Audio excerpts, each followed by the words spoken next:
Eligible citizens will receive $500 universal basic income payments for a year via direct deposit or through a prepaid debit card.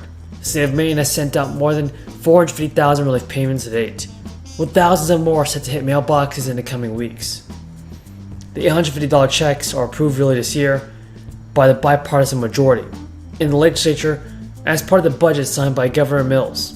Will go to nearly 1 million Mainers. The state is processing about 200,000 checks a week, and most should receive the checks by the end of July. The $1.2 billion state budget approved in April set aside more than half the total amount to be sent back to Mainers. During recent calls for a suspension of the state gas tax, which Mills opposes, she has pointed to the state relief checks as a way for Mainers to cover high gas and grocery costs. Delaware officials have also proposed $300 stimulus checks to help them offset the impact of inflation. The Delaware stimulus checks will go to residents who filed a 2022 tax return. The lawmakers in the state, House, and Senate said they have reached a consensus on a direct payment plan, and lawmakers will come up with the legislation, and the authorities would use the state's $1 billion surplus to send a Delaware stimulus check. The proposal is expected to be fast-tracked as it enjoys the support from both the Republicans and the Democrats. Bernie Sanders is now urging every one of his Democratic friends to support a brand new stimulus package. This bill would include expand monthly benefits for millions of people. $250 one-time relief checks would also be deposited. And on the Senate floor this week, Bernie Sanders had harsh words for fellow members of Congress who have been crafting a bill to give major microchip companies a $52 billion in funding, while ignoring pressing issues that are faced by the middle and lower class in the United States. Sanders told his colleagues, at a time of massive income and wealth inequality, the American people are sick and tired of unprecedented level of corporate greed that we are seeing right now. Sanders pointed out that everyday Americans are facing soaring inflation and the worst income inequality in 100 years. Sanders told reporters that instead of focusing on things like renewing the expanded child tax credit, passing Medicare for all, the Senate is focused on corporate handouts. Sanders went on to criticize the conservatives like Manchin, who have pointed directly towards the deficit when it comes to helping the American. Impacting her constituents. I yield such time as she may consume to young Kim. Thank you to my friend and colleague French Hill for yielding. Families, workers, and small businesses are hurting from the highest inflation in over 40 years, and in Southern California, where I'm from, everything is more expensive. Inflation doesn't discriminate. It impacts every American and hurts small businesses and workers with less income the most.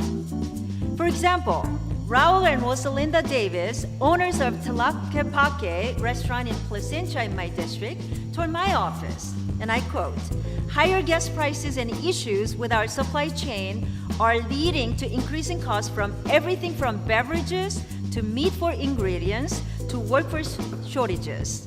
As a restaurant, we run our small business with very tight revenue margins, and a small change in prices can really hurt our bottom line. If we have to pass on higher costs to our customers, it puts us in a tough..." Ask that the calling of the quorum be suspended. Without objection. I'm hearing a lot of news reports, and if they're correct, it sounds like the majority party has a very partisan bill that they want to call a drug pricing bill.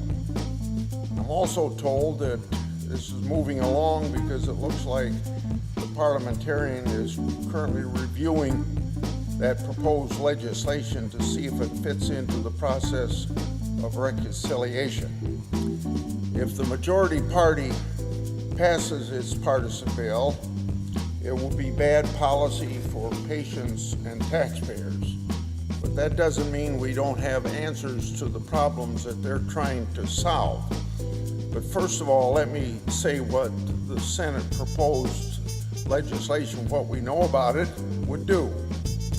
It would put taxpayers at risk for more spending. It would fail to enact any bipartisan accountability of big pharma and powerful middlemen that we call pharmacy benefit managers, or PBMs for short. Yes, a bipartisan bill limiting pharmaceutical increases is possible, and their bill has been developed in secret with no markup or open debate.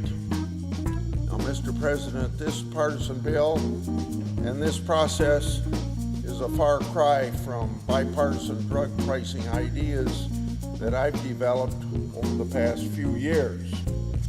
In the past 12 months alone, I've passed 5 bipartisan drug pricing bills out of committee that will lower prices and create more competition and hold big pharma and PBMs accountable. In addition, I have a comprehensive bill to lower prescription drug prices that could pass the Senate with at least 60 votes. My bill is bipartisan, it's been negotiated, and it's comprehensive.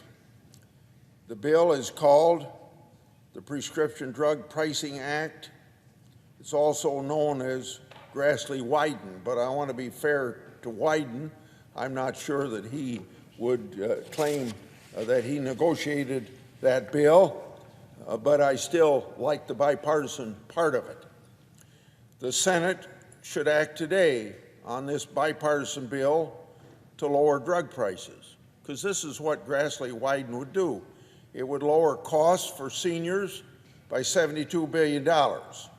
It would save the taxpayers $95 billion. Those are CBO figures.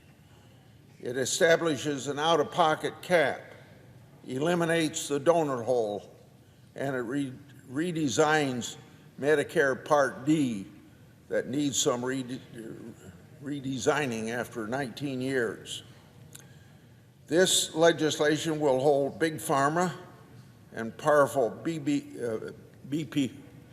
PBMs accountable. Now, too often, cheaper alternatives like generics are available, but big pharma and these middlemen have an incentive to push the patient into higher cost drugs, and patients pay the cost. My bill ends that incentive and is very pro-consumer. A third point I want to make, it ends taxpayer subsidies to big pharma. It does it by capping annual price increases of Medicare Part B and D drugs at inflation. In other words, drug companies can't raise prices 2 or 3 times a year, 5 to 10%, once a year at no more than CPI. A Kaiser Foundation study found that half of the drugs in Medicare Part D and B increased higher than inflation over a period of time that Kaiser